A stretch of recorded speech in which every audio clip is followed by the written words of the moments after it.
போடு போடு போடு போடு அதுதான்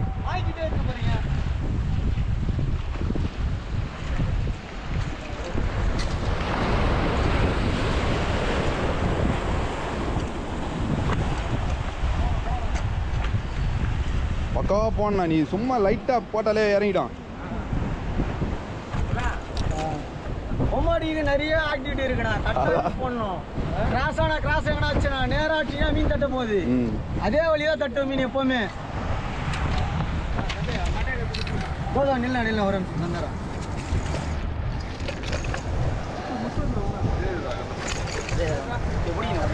வாங்கிப்பா